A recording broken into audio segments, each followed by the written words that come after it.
दर्शकों, आज हमारे बीच एक विशेष अतिथि उपस्थित हैं, श्री टंकराम वर्मा जी। एक शिक्षक मंत्री है, सबसे ज्यादा गौरव की बात है। शिक्षक के रूप में अपना जीवन प्रारंभ किया। उस समय मेरे जीवन में एक संकल्प भाव था जी कि मुझको समाज सेवा करना है, लोगों की सेवा करना है। हमारे मतदाताओं के आशीर्वाद से, हमारे पार्टी के नेताओं के आशीर्वाद से आज मुझे ये अवसर मिला कि मैं छत्तीसगढ़ महतारी का सेवा कर सकूं। सर, मेरा अगला सवाल आपसे ये है कि आपको बहुत ही महत्वपूर्ण विभाग मिला, युवा कल्याण। तो युवाओं के लिए कौन कौन सी ऐसी योजनाएं हैं जो सरकार लेके आ रही है? पढ़े लिखे लोग बहुत तैयार हो रहे हैं, नौजवान, और सरकारी नौकरियां सबको दी नहीं जा सकती। सर, आपके बायो में हमने ये भी पढ़ा, एक आम कृषक परिवार से हैं आप, बेहद ही सामान्य परिवार से आज मंत्री पद तक आप पहुंचे हैं। संघर्ष तो बहुत रहे हों, आपके संघर्षों का सिलसिला हम सुनना चाहेंगे और कैसे आपने हिम्मत रखी और आज आप यहाँ तक पहुँचे। उस समय मैं छठी पढ़ता था तो भी सुबह से पहले धान काटने जाता था, फिर आके नहाता था, फिर खाना खा के फिर स्कूल जाता था, शाम को आता था, फिर खेत काम में लग जाता था।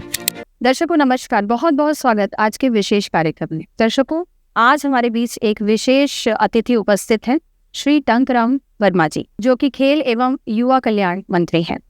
सर, कार्यक्रम में बहुत बहुत स्वागत आपका। जी नमस्कार, धन्यवाद।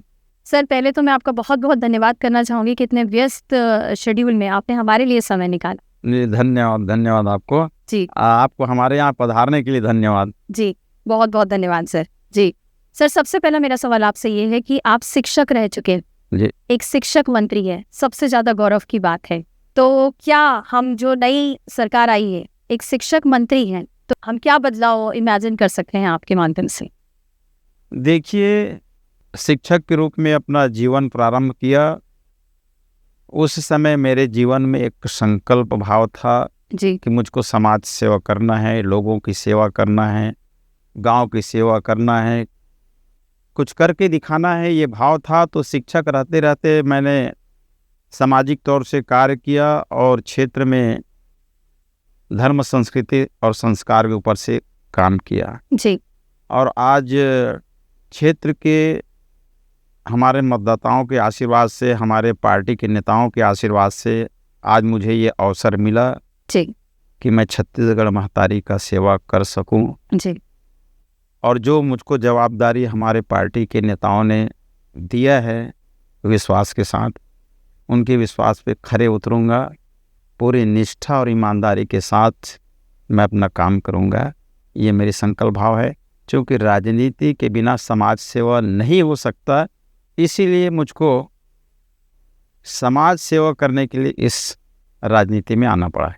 जी, और शिक्षा किसी भी राजनीति कहूँ या कोई भी क्षेत्र का है सर, एक नींव का काम करती है। जी, इस बात पर आप क्या कहेंगे? देखिए, शिक्षा और शिक्षक एक, अगर हम पहले की बात करें तो एक बहुआयामी व्यक्तित्व का धनी भी कह सकते हैं। जी जिस एक शिक्षक में एक गुण होता है कला, साहित्य, अध्यात्म, गीत, संगीत, विविधताओं से उनका जीवन भरे रहता था। जी पर आज थोड़ा परिस्थितियां बदल गई है जी और लोग शिक्षक के ऊपर बहुत भरोसा करते थे पहले, आज उसमें भी थोड़ा सा गिरावट आया है। जी अगर हम उन्नयन देखें तो आज भी शिक्षकों के ऊपर ज़्यादा भरोसा लोग करते हैं और लोगों ने मेरे ऊपर भरोसा किया, आम लोगों ने, मतदाताओं ने, और इस विधानसभा चुनाव में मुझको सेवा करने का अवसर दिया। जी सर, उसके लिए तो हमें काफ़ी आपको शुभकामनाएं भी देनी है। जी सर, मेरा अगला सवाल आपसे ये है कि आपको बहुत ही महत्वपूर्ण विभाग मिला, युवा कल्याण। जी युवा हमारे देश का भविष्य होते हैं, जी तो युवाओं के लिए शिक्षा और रोजगार सबसे बड़ी, मैं कहूँगी, समस्याएं हैं आज के दौर की। जी तो युवाओं के लिए कौन कौन सी ऐसी योजनाएं हैं जो सरकार लेके आ रही है, वो हमारे दर्शकों को बताइए। जी देखिए, हमारा देश जो है युवाओं का देश है। विश्व में सबसे ज़्यादा युवा की आबादी हमारे देश में है और युवा हमारे देश के भविष्य हैं। और जिस हिसाब से यहाँ की जनसंख्या बढ़ रही है, पढ़े लिखे लोग बहुत तैयार हो रहे हैं, नौजवान, और सरकारी नौकरियां सबको दी नहीं जा सकती, जी लेकिन सबको रोजगार मिले, सबके हाथ में काम हो, इसके लिए हमारे देश के यशस्वी प्रधानमंत्री नरेंद्र मोदी जी ने बहुत सी योजनाएं लागू की है। चाहे हम विश्वकर्मा योजना की बात करें, आत्मनिर्भर भारत के तहत कई योजनाओं को लॉन्च किए हैं। तो स्वरोजगार पैदा करना पड़ेगा युवाओं को, जी और स्वरोजगार में हम चाहे तो कारपेंटरी का काम कर सकते हैं, मैकेनिकल का काम कर सकते हैं, बहुत सारी विधाएं हैं। तो हमारे प्रधानमंत्री जी ने अवसर दिया है कि स्वरोजगार पैदा करें, उसके लिए उसको लोन भी मिलेगा, उसको प्रशिक्षण भी मिलेगा, और आदमी अपने पैरों पे खड़ा हो, कोई बेरोजगार न रहे, बेकार न रहे, सबको काम मिले। ये हमारे नरेंद्र मोदी जी का सोच है, आत्मनिर्भर भारत बनाने। आत्मनिर्भर। जी, बहुत अच्छी सोच सर, और हम कामना करेंगे कि ये सोच जरूर एक पूर्णता का रूप ले। जी जी सर, एक और सवाल मैं आपसे पूछना चाहूंगी कि आपके पास खेलकूद विभाग है। खेलों की स्थिति छत्तीसगढ़ में हम काफी अच्छी है रही है पुरानी सरकार के दौरान, ये हम नहीं कहेंगे। तो खेल की दृष्टि से छत्तीसगढ़ में क्या क्या योजनाएं लाई गई है वो हमारे दर्शकों को। देखिए, छत्तीसगढ़ में जब डॉक्टर रमन सिंह जी की सरकार थी जी, तो उन्होंने बहुत अच्छी योजनाएं लाई थी, और खेल में काफ़ी अच्छा काम हुआ। जी, यहाँ के छत्तीसगढ़ के प्रतिभागी भी बाहर भी गए, मेडल भी जीत के लाए, और डॉक्टर साहब के कार्यकाल में अलंकरण समारोह भी हुआ, उत्कृष्ट खिलाड़ी की सूची भी घोषित हुई, शासकीय नौकरी में 2% आरक्षण भी दिया, कई लोगों की नौकरी लगी। ठीक। लेकिन जैसे 2018 में कांग्रेस की सरकार आई, कांग्रेस की सरकार ने खेल के ऊपर काम करना बंद कर दिया, अलंकरण समारोह बंद कर दिया, उत्कृष्ट खिलाड़ी की सूची घोषित नहीं की। 5 साल में किसी भी एक खिलाड़ी को कोई नौकरी नहीं मिली। हमारी सरकार फिर आई 2023 में, तो हमारा पहला संकल्प था कि जो डॉक्टर रमन सिंह ने शुरुआत किया था अलंकरण समारोह का, उसको हमने शुरुआत किया। आते ही अलंकरण समारोह कराया, करीब 1.5 करोड़ रुपया हमारे खिलाड़ियों को वितरित किए। सभी उस दिन गौरव महसूस कर रहे थे, सबके चेहरे में खुशहाली थी कि अब भाजपा की सरकार आ गई, अब खिलाड़ियों का भविष्य उज्जवल होगा। जी। और उस दिन हमने एक घोषणा और की है, खेल के साथ साथ छत्तीसगढ़ युवा रत्न पुरस्कार देने का, कि जो युवा खेल के साथ साथ कला, साहित्य, समाज सेवा, अध्यात्म इसमें भी आगे हो, तो उसको छत्तीसगढ़ युवा रत्न पुरस्कार से उसको सम्मानित करेंगे। जी सर, बहुत ही अच्छी योजनाएं, और इसमें युवा भी कवर हो रहे हैं, और आपने देखा कि खेलकूद वगैरह के क्षेत्र, बाकी कला के क्षेत्र भी कवर किए जाते हैं। तो काफी गहनता से विचार करके ये सारी योजनाएं लाई जा रही हैं। जी, बहुत अच्छी सोच सर। सर, खेलकूद का क्योंकि आपका विभाग है, तो मैं एक और, जैसा आपने कहा कि हमारे यहाँ के खिलाड़ी अंतर्राष्ट्रीय स्तर तक गए हैं, लेकिन आज भी आप देखेंगे वो जो आपने कहा बीच में कि मान सम्मान में उनकी कमी, या आप कहेंगे कि जो उनको सम्मान मिलना था या जो नौकरी मिलनी थी वो नहीं मिली है। तो अंतर्राष्ट्रीय स्तर तक के भी गए हैं, लेकिन उसके बाद भी हम देखते हैं कि जो आज अभिभावक हैं वो खेल कूद को प्रथम करियर ऑप्शन के रूप में नहीं देखते हैं। तो इसका क्या कारण है? और अभिभावकों के लिए मैं चाहूंगी कि आप महत्वपूर्ण रूप से कहें कि खेल भी एक करियर बन सकता है, तो उस बारे में हमारे दर्शकों को से। जी, अभी जो बीते 5 साल है, जी, उस 5 साल में मानसिक रूप से हमारे यहाँ के खिलाड़ी और अभिभावक दोनों परेशान हुए हैं, कह लीजिए, या पीछे हटे हैं, क्योंकि उनको शासन की ओर से कोई उनको प्रोत्साहन दिया। सर, व्यवस्थाओं में काफी त्रुटि पाई गई है पुरानी सरकार, और जो पुरानी सरकार, कांग्रेस सरकार ने कुछ किया ही नहीं। इतनी बड़ी इंफ्रास्ट्रक्चर है छत्तीसगढ़ में आप, और हमारे प्रधानमंत्री नरेंद्र मोदी जी खेल को बढ़ावा देना चाह रहे हैं। खेलो इंडिया के तहत 6-7 जिलों को चिन्हांकित भी किए हैं, काम चल रहा है। और अभी कुछ दिन पहले हमारे केंद्रीय मंत्री डॉक्टर मनसुख मांडविया जी भी आए थे, यहाँ के इंफ्रास्ट्रक्चर को देखे तो बोले कि यहाँ तो बहुत अच्छा है, काम किया जा सकता है। तो मैं 2-4 जो यहाँ पे कमियाँ थी, चाहे हम कोच की बात करें, संसाधन की बात करें, तो मैंने अवगत कराया है, पूरे आश्वासन दिया है कि छत्तीसगढ़ में बहुत बेहतरीन काम करेंगे, और वाकई में बहुत अच्छा काम होगा। ये हमारा इच्छा शक्ति है कि हम छत्तीसगढ़ में बहुत अच्छा से अच्छा काम करें, ताकि आने वाले समय में हमारे यहाँ छत्तीसगढ़ के बच्चे भी नेशनल में जा कर के भाग लें। जी, ये दुर्भाग्य की बात है कि अभी ओलंपिक हो रहा है पेरिस में, लेकिन हमारे छत्तीसगढ़ का कोई प्रतिनिधित्व नहीं है। जी, अगर 5 साल लोग काम किए रहते तो बराबर हमारे यहाँ के बच्चे पहुँचते। यानी हम अभिभावकों से कहेंगे कि खेल और खिलाड़ियों के लिए भविष्य उज्जवल है। नई सरकार आपके लिए बहुत ज़्यादा संभावनाएं लेके आ रही हैं, और हम उम्मीद करेंगे ये सिर्फ योजना ना रहे और इसे बाकायदा हम फील्ड में ला सकें। और जैसा हम सर से बात कर रहे हैं, तो हमें पूरा विश्वास है कि अभिभावक बिल्कुल संतुष्ट हो सकते हैं इस क्षेत्र के लिए, और जो बच्चे करियर बनाना चाहते हैं स्पोर्ट्स को, बिल्कुल बन। सर, बहुत ही अच्छी जानकारियाँ आपने दी। इसके बाद मेरा अगला सवाल सर आपसे ये होगा कि जैसा हमने आपके बायो में पढ़ा है, आप कई मंत्रियों के पीए रह चुके थे पहले, तो आपका जो ये तजुर्बा है और आज आप उनके समकक्ष बैठेंगे मंत्री पद लेकर, तो वो तजुर्बा कितना काम आएगा? क्या ये जो मिले जुले तजुर्बे हैं ये एक बेहतर योजनाएं और बेहतर रणनीति बनाने के काम आएगा? देखिए, जो पुराना अनुभव है जी वो काम आता है। कोई चीज़ समझने में या जानने में कोई परेशानी नहीं है। ये सब ऐसा लगता है कि ये तो हमारा रूटीन का काम है, ये तो पहले भी करते आए हैं। जी माने कोई चीज़ नया लगता ही नहीं है, इसलिए दिक्कत कहीं पे नहीं होती। चाहे सरकार के कामकाज के क्रियान्वयन की बात हो, चाहे विकास के निर्माण कार्य को, जी कोई भी काम आता है तो ऐसा लगता है कि ये तो हमारे से पहले दौर से ये निकला हुआ है सब चीज़ है। मुझे लगता है कि इसकी वजह से एक बेहतर मंत्री आप साबित होंगे, क्योंकि आपने जमीन से काम किया है। जी। कामकाज में कहीं पे कोई दिक्कत नहीं होती। जी जी, तो इसके अनुभव का तो एक अलग प्रभाव। हाँ, अनुभव का पूरा उसका उपयोग कर रहे हैं। जी जो हमारे बड़े नेता हैं उनके साथ रहे हैं, उनके साथ काम किए हैं, जी तो उनके अनुभव का लाभ जी मिला है, उनके हिसाब से आप काम भी करते हैं। जी।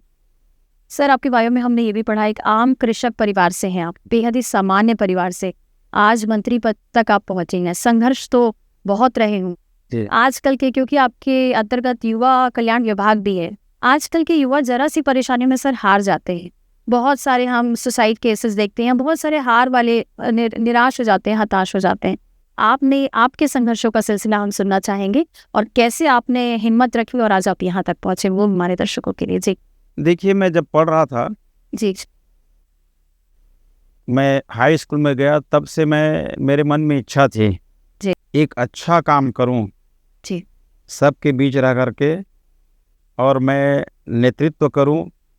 तो मैं हाई स्कूल से ही एक साला नायक के रूप में फिर कॉलेज में गया, वहाँ प्रतिनिधित्व किया। जी फिर उसके बाद मेरी नौकरी लग गई, तो भी जो सार्वजनिक काम करने का था वो कहीं बंद नहीं हुआ। जी कहीं ना कहीं कार्यक्रम में, चाहे वो सार्वजनिक धार्मिक कार्यक्रम हो, कुछ भी कार्यक्रम हो, उसमें मैं बढ़ चढ़ करके हिस्सा लेता था।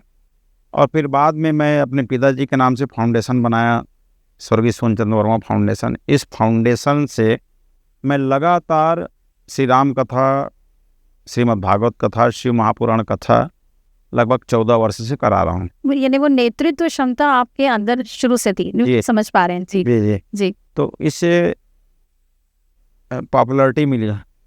जब मैं इतना कार्यक्रम पूरा कराया, 200 गांव में लगातार संपर्क, रामायण में, भागवत में जो भी कार्यक्रम होता है उस कार्यक्रम में मेरी उपस्थिति रहती थी, उससे प्रसिद्धि मिली और लोगों के बीच एक अच्छी पहचान बनी।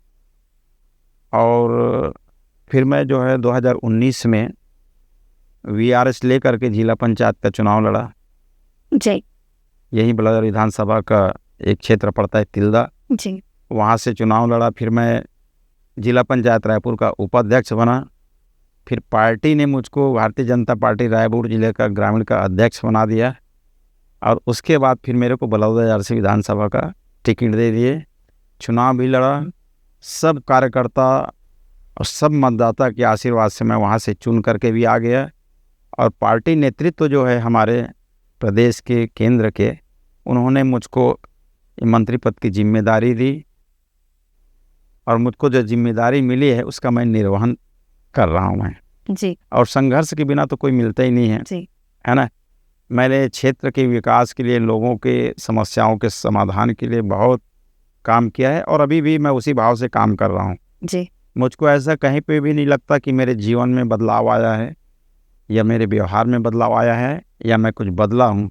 मेरे को ये लगता है कि जैसे मैं आज 10 साल पहले था, 15 साल पहले था, वही टंकराम वर्मा आज भी हूँ। जी सर, बहुत खुशी की बात है कि अगर आप वैसे ही हैं और अगर ऐसे लोग राजनीति में आते हैं तो हम एक स्वच्छ राजनीति की कल्पना कर सकते हैं। मुझे आपकी इन पूरी बातों में एक बात बहुत अच्छी लगी सर, जहां आपने एक डिसीजन लिया, वीआरएस लेकर आप पॉलिटिक्स की तरफ पहला कदम आपने बढ़ाया था। ये बहुत बड़ा रिस्क है। आपके पास एक सरकारी नौकरी थी, शासकीय शिक्षक थे आप, तो सरकारी नौकरी को छोड़ना एक रिस्क लेना। हमारे युवा आमतौर पर रिस्क ही नहीं लेते, और सफलता की पहली जो उड़ान शुरू होती है वो रिस्क लेने से ही शुरू। जी तो आपकी जो वो हिम्मत तो वहीं से दिख गई थी सर।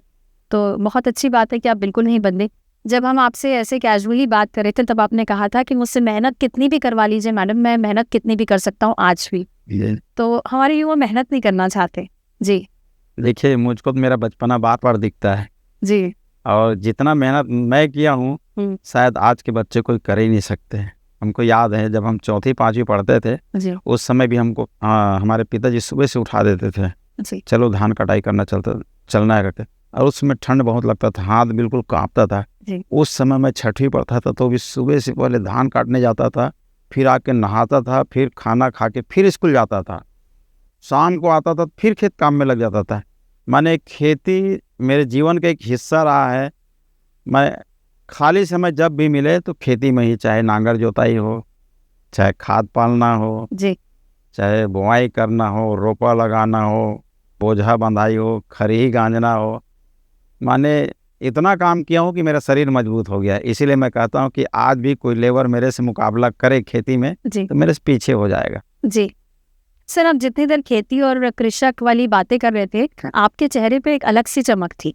हम इतनी देर से मंत्री पद की बात करें, ठीक है आप एक मंत्री जैसा आप हमें बता रहे हैं, लेकिन ऐसा लग रहा है कि वो कृषक अंदर से आपके अंदर है। वो है। जी अभी भी गांव में जाता हूँ तो काम करता हूँ, जी। मैं शर्माता नहीं हूँ।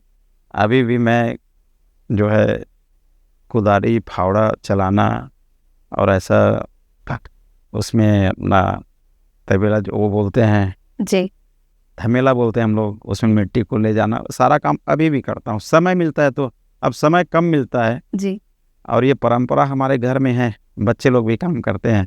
जी। बहुत अच्छी बात है सर। ये आज के युवाओं के लिए भी एक सबक है कि देखिए आप कितनी मेहनत करें, मतलब ऐसे ही किसी को कोई पद या कुछ ऐसा नहीं मिलता, आपको संघर्ष तो करना ही होता है। तो संघर्षों से युवा बिल्कुल ना डरे। जी सर मेरा अगला सवाल आपसे ये है कि आपके पास आपदा प्रबंधन विभाग भी है। जी मुझे लगता है कि आपकी पूरी जो जर्नी रही स्ट्रगल की, आप कृषक भी रहे, आप शिक्षक भी रहे, आप वो हर व्यक्ति रह चुके हैं जो एक ठोस व्यक्ति और एक मैं कहूँगी जो एक निश्चल व्यक्ति बनाता है। जैसे हम किसानों की बात करें या शिक्षक की बात करें, जो बिल्कुल एक निश्चल तरीके से काम करते हैं, शायद इसीलिए आपके पास इतने सारे विभाग हैं। तो अब हम बात करते हैं आपदा प्रबंधन विभाग की। तो राज्य की तरफ से आपदा प्रबंधन के क्या क्या इंतजाम किए गए हैं? क्या हम अपने आप को सुरक्षित मान सकते हैं इस क्षेत्र में? जी देखिए, मैं तो एक छोटे किसान का बेटा हूँ जी और किसानों की तकलीफ़ों को, उनकी पीड़ा को मैं समझता हूँ जी और ग्रामीण परिवेश में रहा हूँ तो ग्रामीणों की तकलीफ़ को भी जानता हूँ। जी और अभी हमारे भारतीय जनता पार्टी की सरकार आई है, तब से किसानों की स्थिति में बड़ा सुधार आया है। चाहे हम उसको बोनस देने की बात करें, चाहे 3100 रुपये उनको प्रति कुंटल भुगतान करने की बात करें। जी राजस्व आपदा प्रबंधन में बहुत से चीज़ें आते हैं जो प्राकृतिक रूप से जो आपदा होती है, जो घटना घटित होती है, बाढ़ वगैरह से। हाँ, उससे तुरंत मुआवजे के लिए हमारे विभाग में उनकी व्यवस्था है। चाहे सांप काटने से की मृत्यु हो, बिजली गिरने से मृत्यु हो, पानी गिरने से उनके मकान ढह जाए, जी बाढ़ आने पे बह जाए, धन जन के नुकसान हो, तो इसके लिए प्रारंभिक तौर से हम लोग अभी प्रदेश में सभी जिलों को करीब 300 करोड़ रुपया कलेक्टरों को दे दिए हैं। जी इसको एडवांस में देते हैं ताकि कलेक्टर जो है त्वरित उनका सहायता कर सके। जी नहीं पता चला सब धन जन की हानि हो गई, लोग खाने के लिए तरस रहे हैं, रहने की व्यवस्था नहीं है, तब वहाँ से डिमांड भेजे, ऐसा नहीं, पहले से ही पैसा दे दें ताकि वो तुरंत उसको सहायता करे। जी और ये बहुत बड़ा विभाग है।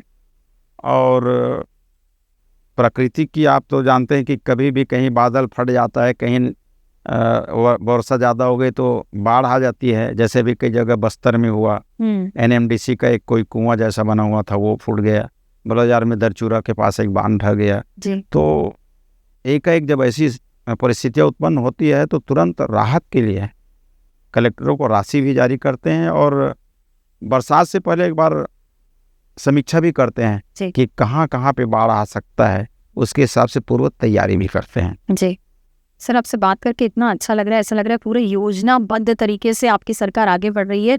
और जो एक मोदी लहर की हम बात कर रहे थे, तो बाकायदा वो जो हमारे भी मुख्यमंत्री हैं, आप उनकी टीम में के जितने भी मंत्री हैं, ऐसा लग रहा है हर सिचुएशन के लिए पूरी तरीके से प्रिपेयर हैं कि कोई भी चुनौती आ जाए आप लोग और खासकर आपदा प्रबंधन हमने खास तौर पर देखा है सर, जो निचले तबके के लोग होते हैं वो ज़्यादा इसकी मार सहते हैं। तो ये बहुत अच्छा आपने बताया कि आपने शुरू में ही राशियाँ दे दी हैं ताकि उन्हें दिक्कत ना हो।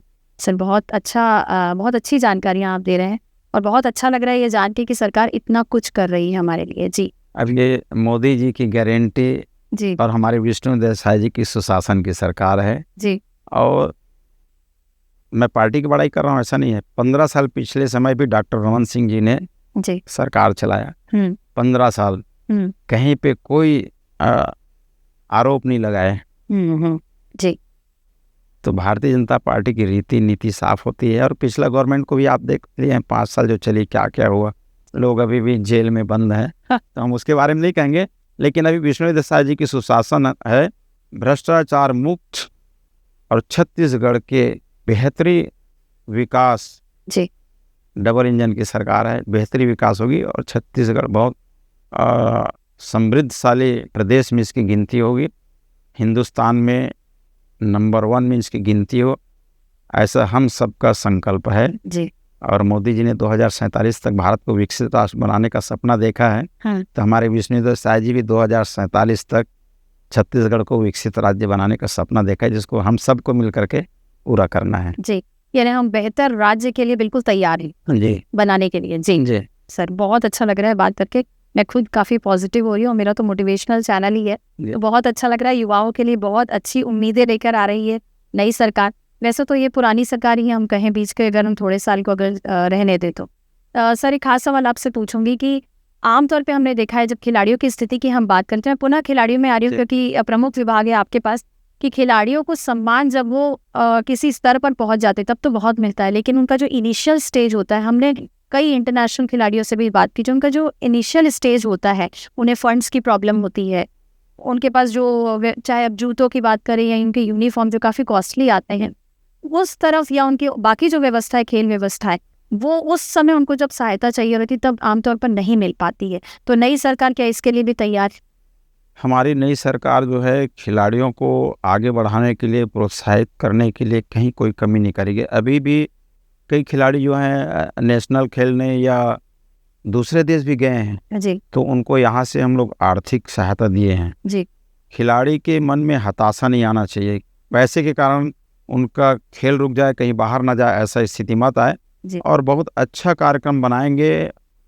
और मेरा तो कोशिश यही है कि छत्तीसगढ़ को भी खेल प्रतिभा के नाम से जाना जाए। जी हमारे मोदी जी पूरे हिंदुस्तान में खेल को बहुत बढ़ावा दे रहे हैं, बजट भी काफ़ी दे रहे हैं। जी क्योंकि प्रतिभाओं की कमी नहीं है सर। हाँ, तो वैसे ही हमने भी संकल्प करके रखा है कि हम छत्तीसगढ़ में एक अच्छा सा वातावरण तैयार करेंगे और यहाँ के बच्चों को जो ग्रामीण प्रतिभा, गांव में बहुत प्रतिभा है, चाहे आप जसपुर की बात करें, बस्तर की बात करें, राजनांदगांव की बात करें, यहाँ भी बहुत प्रतिभा है।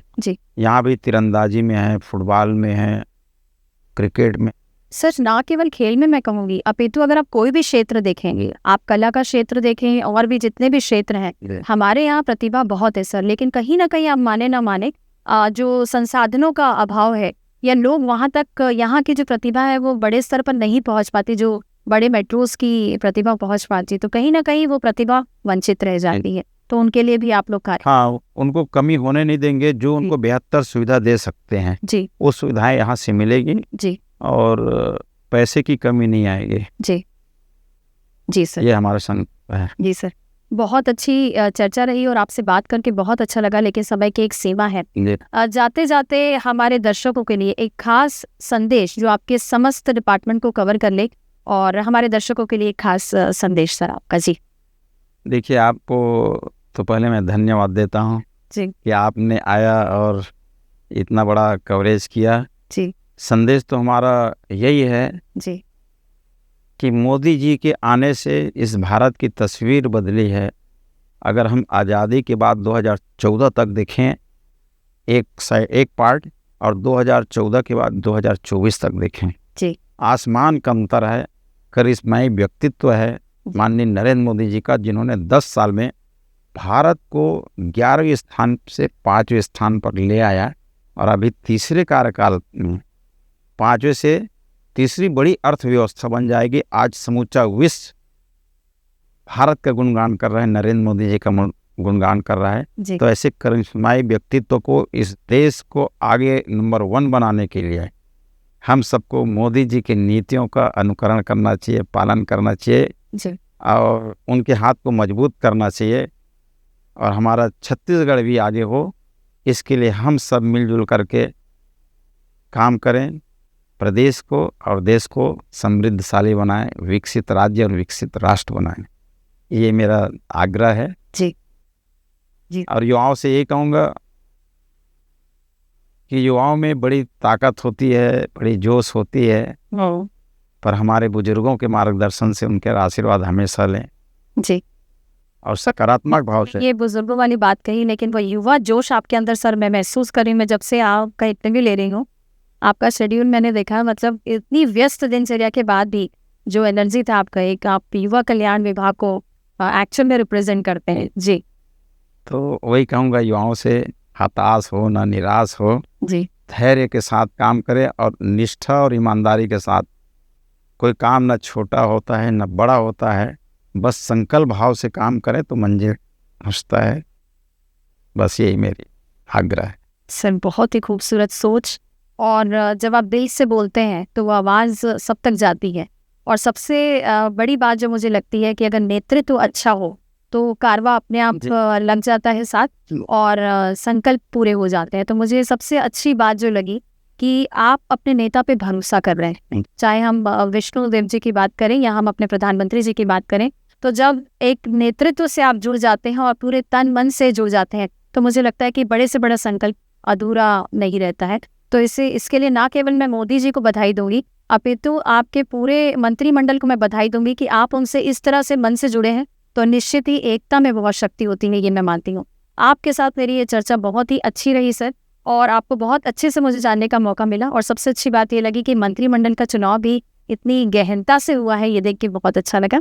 और सबसे अच्छी बात जो मुझे लगी, आप एक कृषक है और शिक्षक में आपसे आते ही बोली थी कि एक शिक्षक मंत्री है, ये मेरे लिए बहुत गौरव की बात है और मेरे ख्याल से दर्शकों के लिए भी बहुत गौरव की बात है। तो ये चर्चा बहुत अच्छी रही सर। आपने इतने व्यस्त दिनचर्या में हमें समय दिया, इसलिए आपका बहुत बहुत धन्यवाद और नमस्कार। जी नमस्कार, धन्यवाद। बहुत बहुत धन्यवाद सर। जी दर्शकों, हमारे साथ आज उपस्थित थे श्री टंकराम वर्मा जी, जो कि खेल एवं युवा कल्याण विभाग मंत्री हैं। हम उम्मीद करते हैं कि आज की जानकारियां आप लोगों के लिए बेहद उपयोगी रही होंगी। आने वाले अंकों में ऐसे ही हस्तियों को आपके बीच लेकर उपस्थित होंगे। तब तक दीजिए हमें इजाजत। नमस्कार।